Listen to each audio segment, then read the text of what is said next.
So I think we can all agree that food plays an incredibly pivotal role in our lives. I'm not saying anything new or profound here.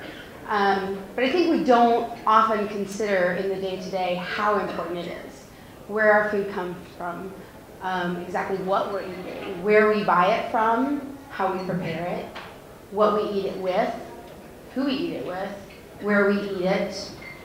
There's just so many things that actually really say a lot about who we are as people in our every meal that I think we don't consider in the day-to-day. And I certainly didn't consider that 10 years ago when I was a Peace Corps volunteer in the Philippines and just graduated college. Actually, I hadn't graduated college. I left college before graduation, much to my mother's dismay, having actually completed the course, just not to walk. So I was in the Philippines, and as a Peace Corps volunteer, you are just thrown in with 10 weeks of training to a new culture. You spend some time in the country getting acquainted with the community and the language, and then you're farmed out from this nice, safe little zone with a lot of other people who are also learning those things into your individual communities that you've been paired with. And so I was working with a local government there, and my job was in coastal resource management. And for those of you who aren't familiar with the Peace Corps, it's basically 2/3 cultural exchange. So I go there, I share with them our culture. They share their culture with me to bring home here to you. And 1/3 is technical exchange. So you work with a counterpart in that country with whom you're going to be sharing all this vast technical knowledge. It's going to be exciting. What that really means is you are on the job every time you walk out your door. And that's amazing. It's great. There's so many opportunities to connect with people. But when you're first in that community and you're learning the language, you're really learning the culture, you're learning your neighborhood, it's so important. All of those single connections that you make on a day-to-day basis, every time you walk out the door, every look you give, every smile you have on your face, how energetic you are, everything that you do means something to other people. And so I would go for a run and I was on display. I would play tennis at the tennis club and I was on display. I'd go to work and I was on display. I would go shopping, I was on display. I would go to a basketball game and I was on display.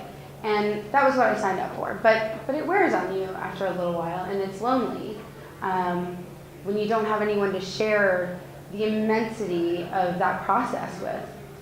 And it probably won't come as any surprise to anyone who has longed to go home on a Sunday evening to their mother's house to have a home-cooked meal that I just wanted something from home.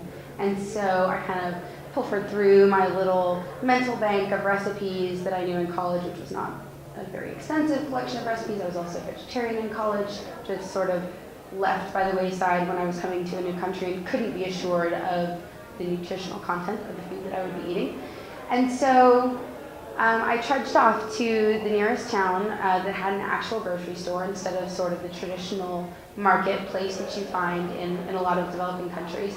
So it was a college town, and they had a grocery store, and I went and I was going to make sweet and sour tofu. This is not a complicated recipe. Tofu, easy to get.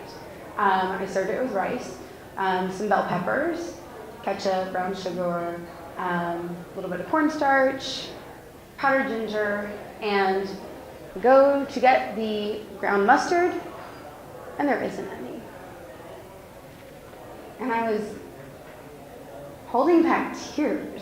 I still get teary thinking about it. Holding back tears in a grocery store in the Philippines because I couldn't make this simple dish that connected me to home, that connected me to my family, to my culture. And I knew I was being watched, and so I put everything back.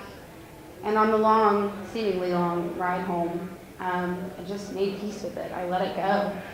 And I had dinner with my host family that night. I don't remember what I ate, but it was not sweet and sour tofu. And that was the beginning of a new relationship with food for me. I understood all of a sudden how important it could be. Just every day, every single meal could mean so much to so many people. And we come together all the time around food. But it was then, in that moment, and in the following months, that I realized that that's what I wanted to do for a living. So I returned to the United States after a couple years in the Philippines, and I went to culinary school in New York, and did my time there, worked for free. Don't do that unless it's a really good place. And moved on and kind of kept the ball rolling, and here I am in New York many years later, and I don't work in restaurants anymore.